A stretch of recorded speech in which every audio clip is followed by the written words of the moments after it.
Bonsoir. Ce soir, c'est Mamie qui raconte.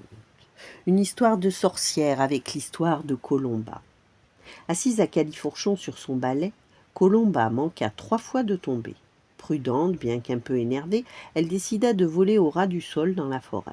« Où allons-nous » demanda-t-elle à 03, la sauterelle magique. D'un air soucieux, 03 frotta ses pattes sur sa tête. « À vrai dire, finit-elle par avouer, j'ai un peu oublié le but de ta mission. Je me suis levée trop tôt ce matin, je n'ai même pas eu le temps de boire mon jus d'herbe. » Colomba posa un pied à terre. « Tu plaisantes » s'écria-t-elle. « Morissette Rondelette compte sur nous pour trouver un ingrédient à sa potion.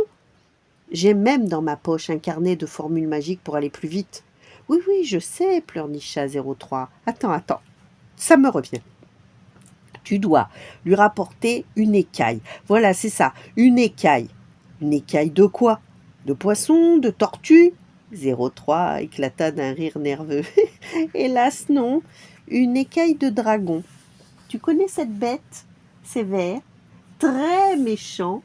Ça souffle un feu très dangereux. Ça porte des griffes très pointues. Je sais, merci, souffla la sorcière. Et toi, tu es très énervante.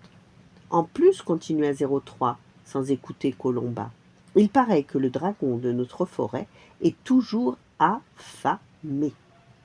Comment voler une écaille à ce terrible monstre? Colomba se boucha les oreilles pour réfléchir, mais 03 sauta sur sa main. Qu'est-ce que tu peux être moche avec tes cheveux verts et hérissés, gloussa-t-elle. On comprend que les dragons n'aiment que des princesses.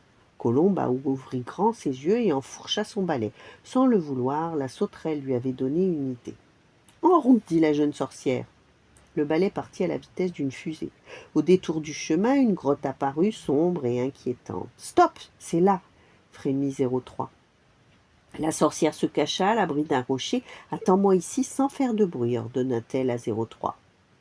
Elle relut son carnet de formules magiques, puis, comme une toupie, elle tourbillonna en murmurant.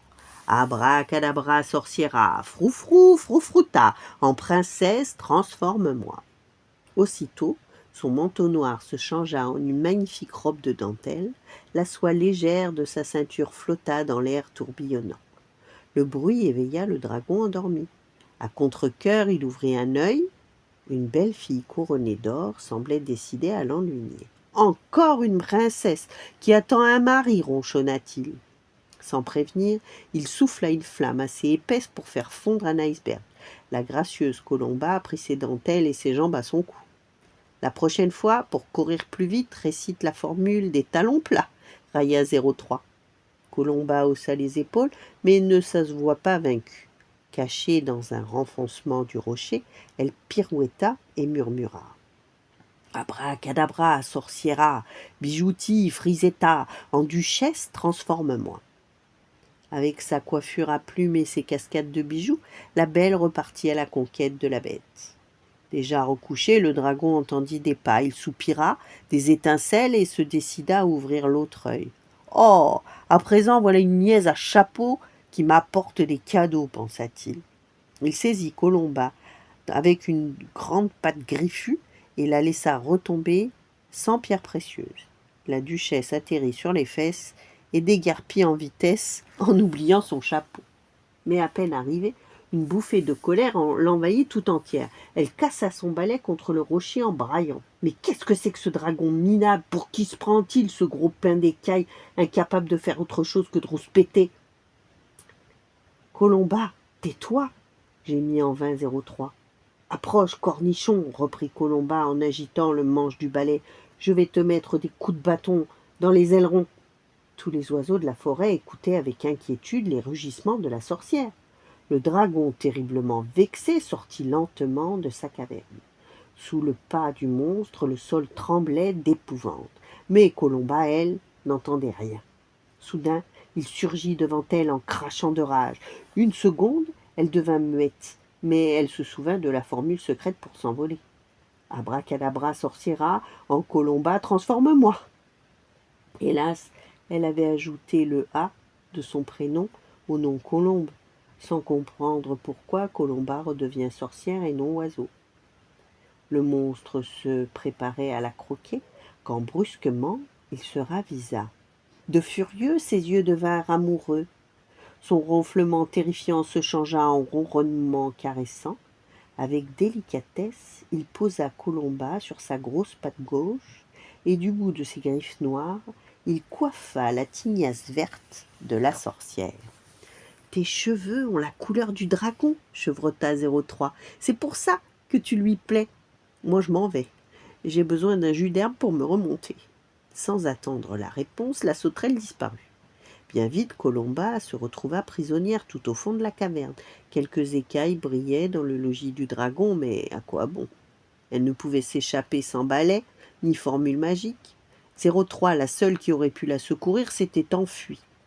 Colomba se blottit dans le nid, et le dragon affectueux souffla un petit fieu pour la dorloter. Cependant, au bout de plusieurs heures, on entendit un galop lointain. Aux aguets, le dragon se dressa, prêt au combat. Quand le cheval fut presque là, le monstre boucha l'entrée de la caverne en déployant ses ailes. C'est un chevalier à l'allure de roi qui arriva sur son étalon. Le menton et le courage en avant, il interpella le dragon. « Je vois un chapeau de dame par terre, et ce que j'ai rêvé est donc vrai. Tu as une prisonnière. Foi de Godefroy, je vais la délivrer. » Visiblement, le dragon n'avait aucune envie de se laisser faire. Il inspira une grande bouffée d'air frais. Il s'apprêtait à la recracher quand Colomba le caressa de sa petite voix. « S'il vous plaît, joli dragon, laissez-moi juste regarder ce chevalier. Après, vous ferez ce que vous voudrez. Jamais je ne le suivrai, promis juré. » Le dragon, qui ne savait que faire pour plaire à sa protégée, accepta. Pendant ce temps, Godefroy s'était préparé à guerroyer. Debout sur sa selle, il faisait tournoyer de ses deux mains ses deux épées. Colomba passa la tête entre les pattes du dragon et cria « Coucou, joli coco, tu veux m'épouser ?» La tignasse verte de la sorcière brillait comme dans un cauchemar. Le monstre prit sa respiration. Inutile, le chevalier s'enfuyait déjà sur le sentier. Pour sauver sa vie, il avait abandonné sur place son étalon, ses épées et son courage. Le dragon se retourna, mais hélas, il ne trouva plus Colomba. Quelques écailles précieuses en poche, elle menait le cheval au galop. Soudain 03 jaillit de la crinière blanche. « Salut, je suis là. L'idée de t'envoyer un prince est de moi. Il dormait dans la forêt et je lui ai murmuré de te libérer. » Colomba éclata de rire. « Et si on allait plus vite, reprit 03. J'ai pris le carnet de formules magiques derrière le rocher. » C'est ce soir-là, pour la première fois, qu'un étalon blanc survola la forêt enchantée. Voilà. La suite, demain, avec l'histoire de la sorcière Flavia. Bonne nuit, faites de beaux rêves et à demain.